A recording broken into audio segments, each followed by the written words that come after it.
أعوذ بالله من الشيطان الرجيم بسم الله الرحمن الرحيم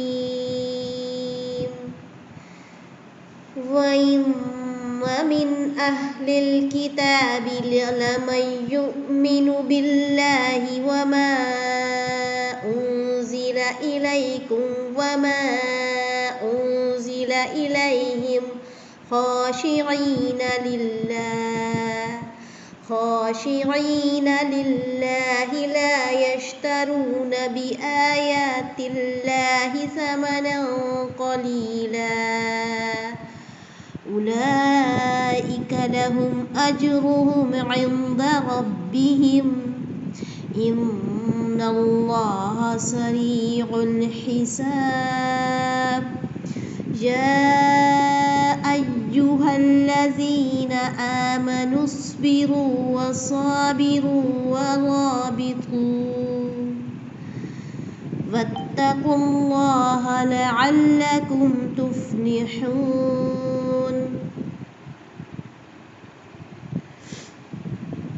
ترجمہ: یقیناً اہل کتاب میں سے بعض ایسے بھی ہیں جو اللہ تعالیٰ پر ایمان لاتے ہیں اور تمہاری طرف جو اترا اور ان کی جانب جو نازل ہوا اس پر بھی اللہ تعالیٰ سے ڈرتے رہنے والے ہیں، اور اللہ تعالیٰ کی آیتوں کو تھوڑے تھوڑے مول پر بیچتے بھی نہیں ہیں۔ ان کا بدلہ ان کے رب کے پاس ہے، یقیناً اللہ تعالیٰ جلد حساب لینے والا ہے۔ اے ایمان والو، تم ثابت قدم رہو اور ایک دوسرے کو تھامے رہو اور جہاد کے لیے تیار ہو جاؤ تاکہ تم مراد کو پہنچو۔ یہ آپ نے ترجمہ سنا، اب تفسیر سنیے ان آیات کی۔ اللہ تعالیٰ اہل کتاب کی اس فرقے کی تعریفیں کرتا ہے جو پورے ایمان والا ہے اور قرآن کریم کو بھی مانتا ہے اور اپنے نبی صلی اللہ علیہ وسلم کی کتاب پر بھی ایمان لاتا ہے۔ اللہ تعالیٰ کا ڈر دل میں رکھ کر خدائی فرمانوں کی بجا آوری میں نہایت تندہی کے ساتھ مشغول ہے۔ اللہ تعالیٰ کے سامنے عاجزی اور گریہ وزاری کرتا رہتا ہے۔ پیغمبر آخر الزماں صلی اللہ علیہ وسلم کہ یہ پاک اوصاف اور صاف نشانیاں ان کی کتابوں میں ہیں، اسے وہ پا کر چھپاتا نہیں بلکہ ہر ایک کو دکھاتا ہے، اور آپ صلی اللہ علیہ وسلم کے مان لینے کی محبت دلاتا ہے، اور ایسی جماعت خدا تعالیٰ کے پاس اجر پائے گی، خواہ وہ یہودیوں کی ہو خواہ نصرانیوں کی۔ سورہ قصص میں یہ مضمون اس طرح بیان ہوا ہے: الذین آتیناہم الکتاب، جنہیں ہم نے اس سے پہلے کتاب دے رکھی ہے، وہ اس پر بھی ایمان لاتے ہیں، اور جب یہ کتاب ان پر پڑھی جاتی ہے تو صاف کہہ دیتے ہیں کہ ہم اس پر ایمان لائے، یہ برحق کتاب ہے، ہمارے رب تعالیٰ کی ہے، ہم تو پہلے ہی سے اسے مانتے تھے۔ انہیں ان کے صبر کا دوہرا اجر دیا جائے گا۔ اور جگہ ہے جنہیں ہم نے کتاب دی جو اسے صحیح طور پر پڑھتے ہیں، وہ تو اس قرآن مجید پر بھی فوراً ایمان لاتے ہیں۔ ایک اور جگہ ارشاد ہے: وَمِن قَوْمِ مُوسَىٰ أُمَّةٌ يَهْدُونَ بِالْحَقِّ وَبِهِ يَعْدِلُونَ، حضرت موسیٰ علیہ السلام کی قوم میں سے بھی ایک جماعت حق کی ہدایت کرنے والی اور حق کے ساتھ عدل کرنے والی ہے۔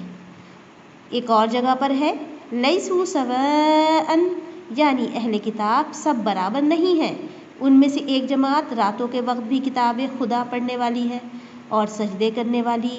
اور جگہ ہے: اے نبی صلی اللہ علیہ وسلم، تم کہو کہ لوگو تم ایمان لاؤ یا نہ لاؤ، پہلے سے جنہیں علم دیا گیا جب اس پر قرآن کی آیتیں تلاوت کی جاتی ہیں تو وہ اپنے چہروں کے بل سجدے میں گر پڑتے ہیں اور کہتے ہیں کہ ہمارا رب پاک ہے، یقیناً اس کا وعدہ سچا ہے اور ہو کر رہنے والا ہے۔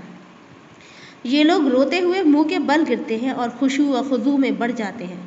یہ صفتیں یہودیوں میں پائی گئیں، گو بہت کم ایسے لوگ تھے، مثلا حضرت عبداللہ بن سلام رضی اللہ تعالی عنہ اور آپ ہی جیسے با ایمان یہودی علماء، لیکن ان کی گنتی 10 تک بھی نہیں پہنچتی۔ ہاں، نصرانی اکثر ہدایت پر آ گئے اور حق کے فرمانبردار ہو گئے۔ جیسے اور جگہ ہے: لَتَجِدَنَّ أَشَدَّ النَّاسِ عَدَاوَةً لِلَّذِينَ آمَنُوا الْيَهُودَ وَالَّذِينَ أَشْرَكُوا سے خالدین فیہا تک۔ آخری آیت تک۔ مطلب یہ ہے کہ ایمان والوں سے عداوت اور دشمنی رکھنے میں سب سے زیادہ بڑے ہوئے یہود ہیں، اور مشرک اور ایمان والوں سے محبت رکھنے والوں میں پیش نصرانی ہیں۔ اب فرماتا ہے ایسے لوگ اللہ تعالیٰ کے ہاں اجر عظیم کے مستحق ہیں۔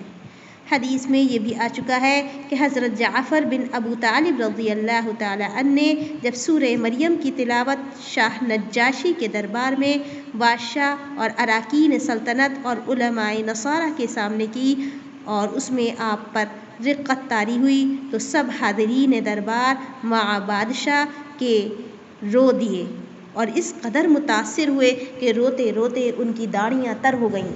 صحیح بخاری مسلم میں ہے کہ نجاشی کے انتقال کی خبر رسول خدا صلی اللہ علیہ وسلم نے اپنے اصحاب رضی اللہ عنہ کو دی اور فرمایا کہ تمہارا بھائی حبشے میں انتقال کر گیا ہے، اس کے جنازے کی نماز ادا کرو، اور میدان میں جا کر صحابہ رضی اللہ عنہ کی صفیں مرتب کر کے آپ صلی اللہ علیہ وسلم نے ان کے جنازے کی نماز ادا کی۔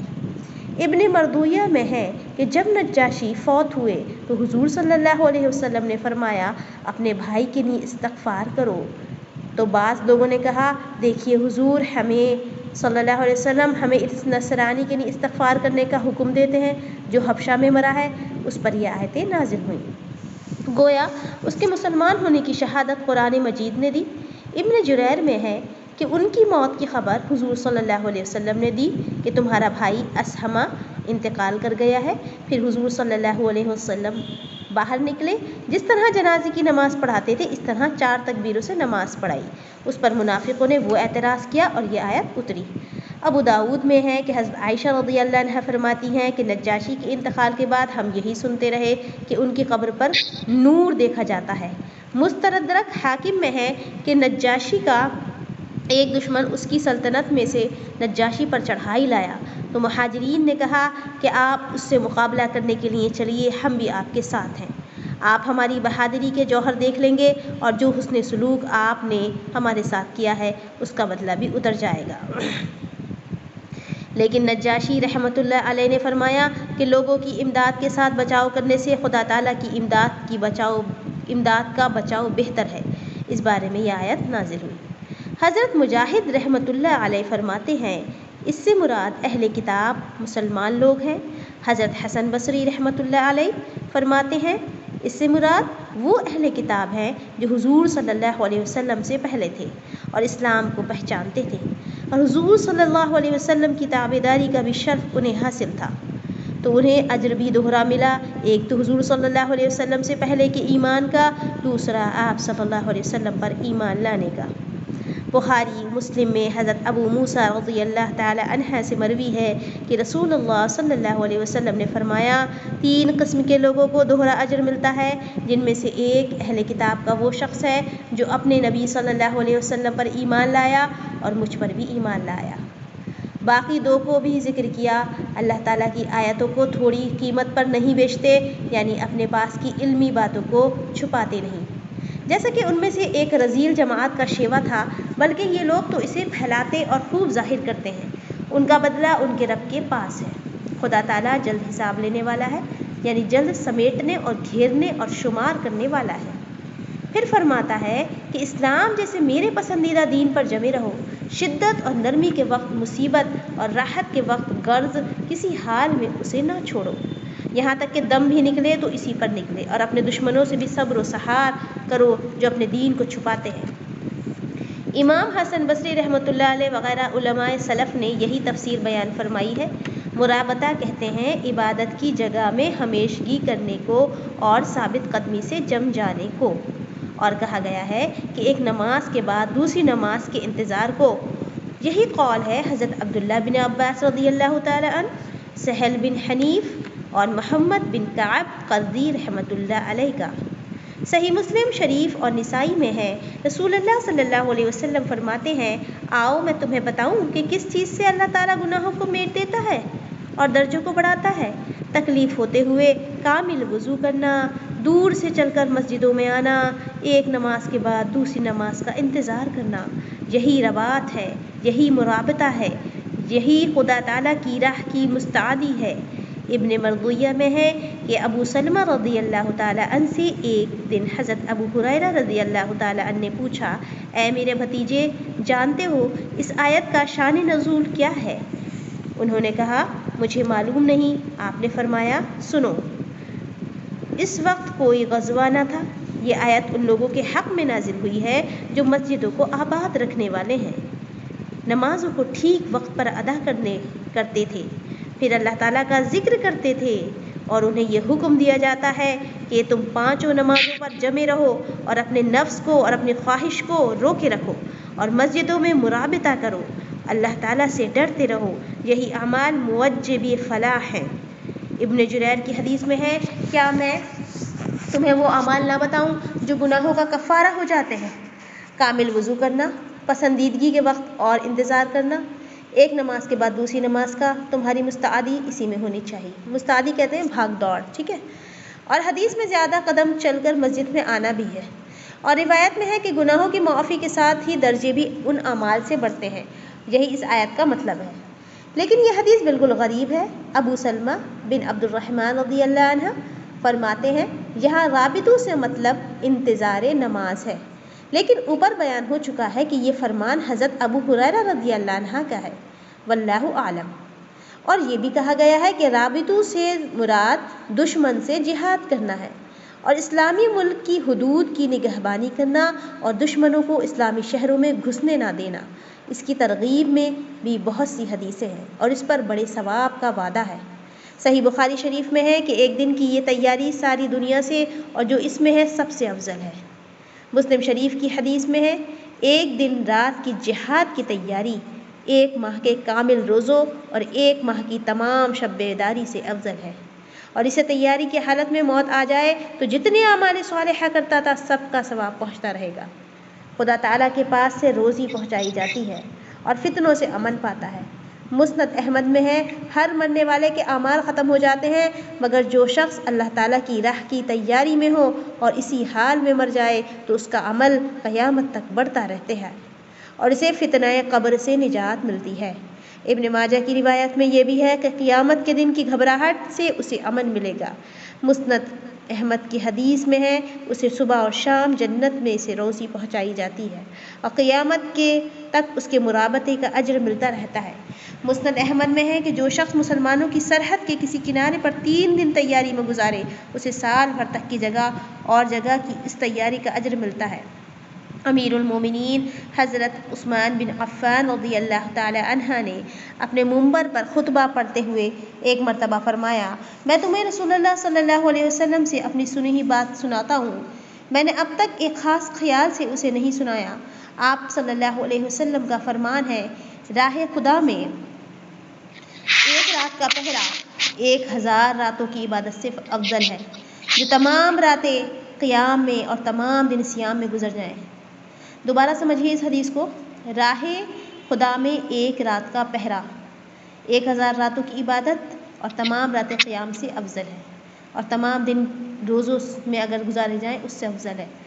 اس حدیث کو اب تک بیان نہ کرنے کی وجہ خلیفہ رسول صلی اللہ علیہ وسلم نے یہ بتائی ہے کہ مجھے ڈر تھا کہ اس فضیلت کے حاصل کرنے کے لیے کہیں تم سب مدینہ چھوڑ کر میدان جنگ میں نہ چل دو، اور اب میں سنا دیتا ہوں، ہر شخص کو اختیار ہے کہ جو بات اپنے لیے پسند کرتا ہے اس کا پابند ہو جائے۔ دوسری روایت میں یہ بھی ہے کہ آپ صلی اللہ علیہ وسلم نے فرمایا، کیا میں نے پہنچا دی؟ لوگوں نے کہا ہاں۔ آپ صلی اللہ علیہ وسلم نے فرمایا، اے جناب باری تعالیٰ، تو گواہ ہے۔ ترمذی شریف میں ہے کہ شرجیل رضی اللہ عنہ بن سمت محافظت سرحد میں تھے اور زمانہ زیادہ گزر جانے کے بعد کچھ تنگ دل ہو رہے تھے۔ حضرت سلمان فارسی رضی اللہ عنہ ان کے پاس پہنچے اور فرمایا، میں تجھے پیغمبر خدا صلی اللہ علیہ وسلم کی ایک حدیث سناؤں؟ آپ صلی اللہ علیہ وسلم نے فرمایا ہے کہ 1 دن کی سرحد کی حفاظت 1 مہینے کے صیام اور قیام سے افضل ہے۔ سرحدیں سمجھتے ہیں آپ؟ مسلمانوں کی پروٹیکشن، سمجھ میں آ گئی بات؟ باؤنڈریز، جیسے آرمی کے لوگ ہوتے ہیں، حفاظت کرتے ہیں، پروٹیکشن کرتے ہیں، ہماری جو باؤنڈریز ہیں ہمارے انڈیا کی سرحدیں جو ہیں اس پر لگے ہوتے ہیں کہ دشمن کی فوج ادھر سے اٹیک کرے گی تو فوراً فائرنگ اسٹارٹ کر دیتے ہیں، وہ لوگ، سمجھ میں آ گئی بات؟ مطلب ان لوگوں سے آپ جو ہے سمجھ سکتی ہیں۔ اور جو اسی حالت میں مر جائے وہ فتنہ قبر سے محفوظ رہتا ہے، اور اس کے اعمال قیامت تک جاری رہتے ہیں۔ ابن ماجہ میں ہے کہ ایک رات راہ خدا میں پہرا دینا تاکہ مسلمان امن سے رہے، ہاں نیت نیک ہو، گو وہ رات رمضان کی ہو یا نہ ہو، 100 سال کی عبادت سے افضل ہے، جس دن کے روزے میں اور جس کی راتیں تہجد میں گزری ہوں، اور ایک دن کی خدا کی راہ کی تیاری تاکہ مسلمان باحفاظت رہے، طلب ثواب کی نیت سے بغیر ماہ رمضان کے اللہ تعالیٰ کے نزدیک 1000 سالوں کے روزوں اور تہجد سے افضل ہے۔ اب اگر یہ غازی سلامتی اور زندگی کے ساتھ اپنے والوں میں آ گیا تو 1000 سال کی برائیاں اس کے نامہ اعمال میں نہ لکھی جائیں گی اور نیکیاں لکھی جائیں گی، اور اس کا مرابطہ کا اجر قیامت تک اسے ملتا رہے گا۔ یہ حدیث غریب ہے بلکہ منکر ہے، اور اس کے راوی عمر ابن سبیح متہم ہے۔ ابن ماجہ کی ایک اور غریب حدیث ہے کہ ایک رات کی مسلم لشکر کی چوکیداری 1000 سال کی راتوں کے قیام اور دنوں کے صیام سے افضل ہے۔ ہر سال کے 360 دن، ہر دن مثل 1000 سال کے۔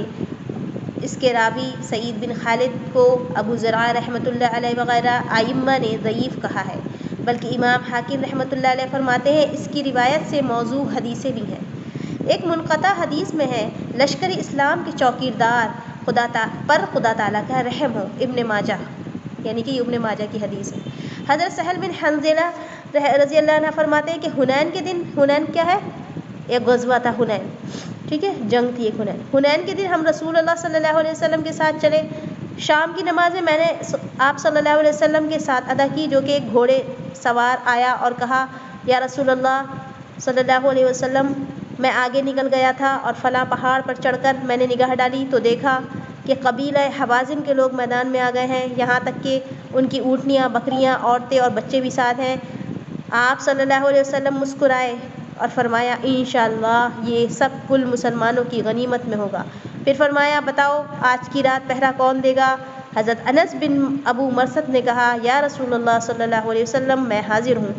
آپ صلی اللہ علیہ وسلم نے فرمایا جاؤ سواری لے کر آؤ۔ وہ اپنے گھوڑے پر سوار ہو کر حاضر ہوئے۔ آپ صلی اللہ علیہ وسلم نے فرمایا اس گھاٹی میں چلے جاؤ اور اس پہاڑی کی چوٹی پر چڑھ جاؤ، خبردار تمہاری طرف سے ان کے ساتھ کوئی چھیڑ چھاڑ صبح تک نہ ہو۔ صبح جس وقت نماز کے لیے حضور صلی اللہ علیہ وسلم نماز کی جگہ آئے، 2 سنتیں ادا کیں اور لوگوں سے پوچھا کہو تمہارے پہرہ دار سوار کی تو کوئی آہٹ سنائی نہیں دی؟ لوگوں نے کہا نہیں یا رسول اللہ صلی اللہ علیہ وسلم۔ اب تکبیر کہی گئی اور آپ صلی اللہ علیہ وسلم نے نماز شروع کی۔ خیال آپ صلی اللہ علیہ وسلم کا اسی گھاٹی کی طرف تھا۔ نماز سے سلام پھیرتے ہی آپ صلی اللہ علیہ وسلم نے فرمایا خوش ہو جاؤ، تمہارا گھوڑے سوار آ رہا ہے۔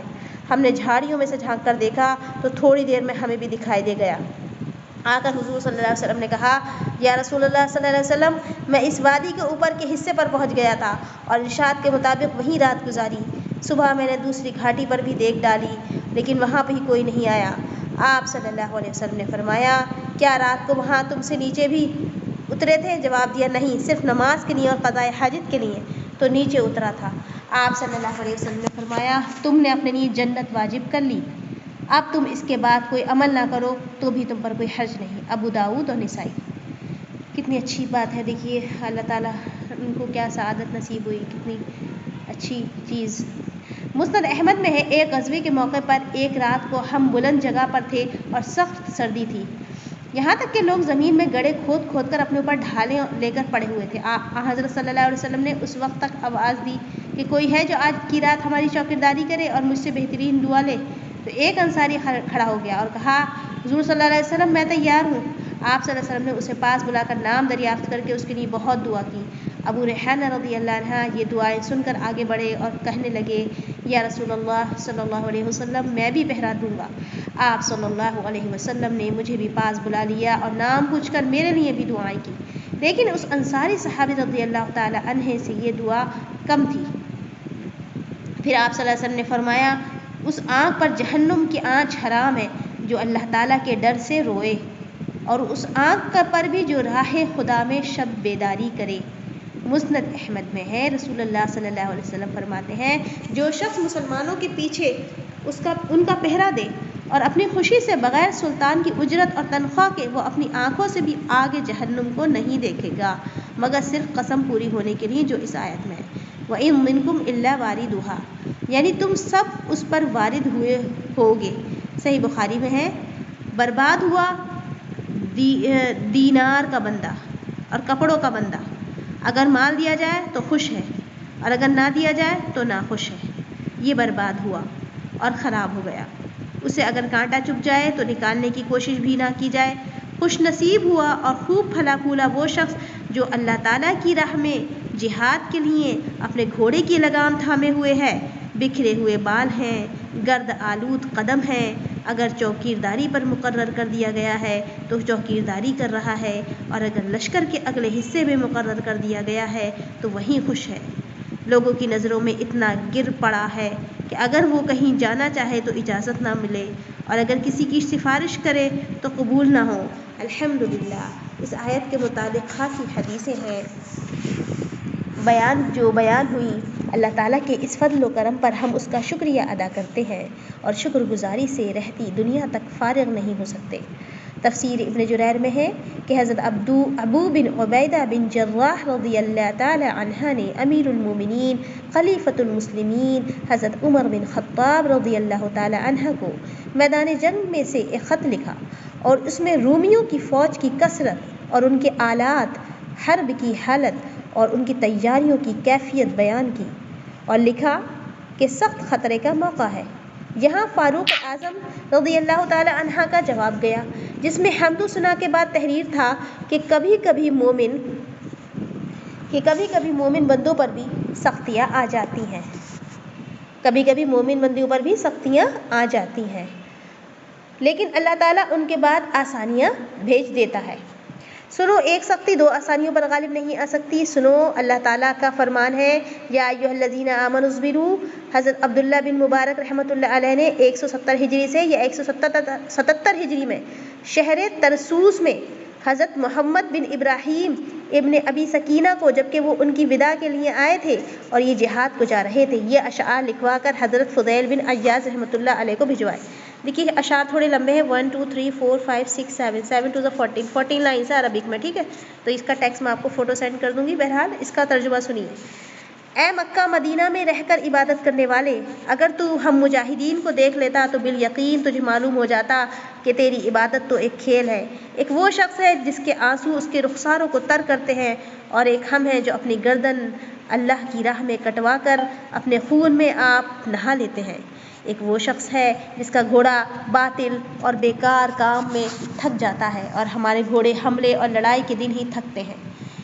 اگر کی خوشبوئیں میں تمہارے لیے ہیں، ہمارے لیے اگر کی خوشبو گھوڑوں کے ٹاپوں کی خاک اور پاکیزہ گرد و غبار ہے۔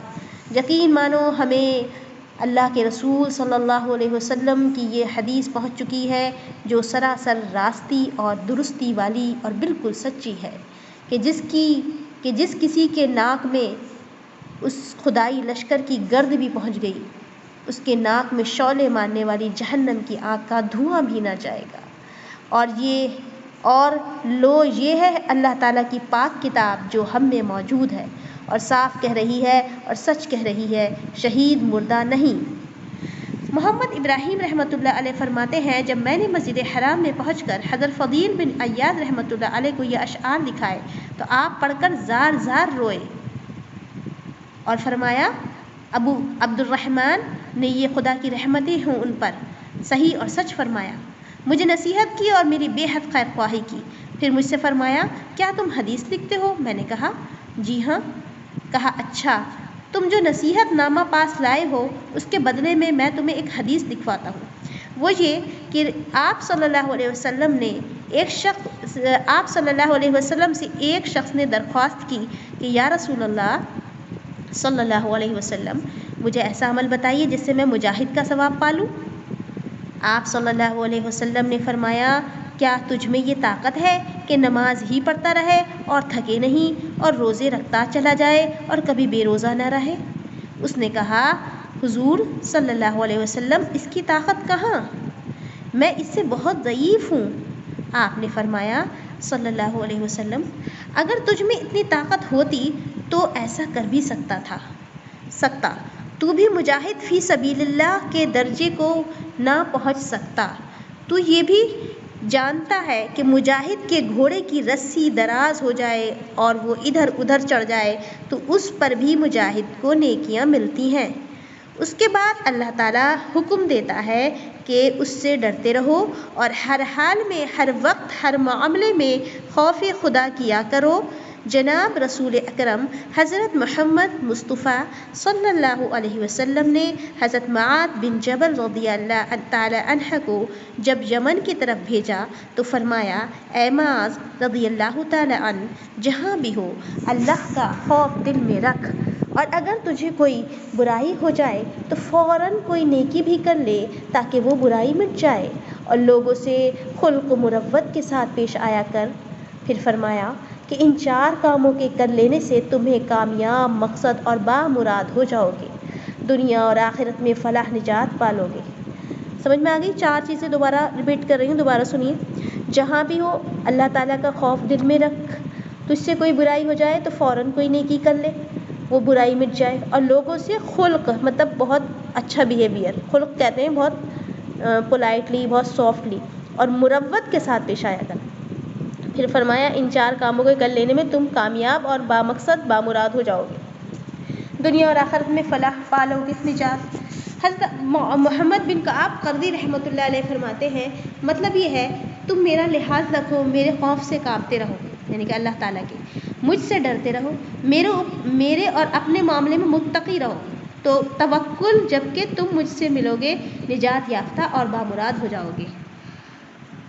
وآخر دعوانا الحمد للہ۔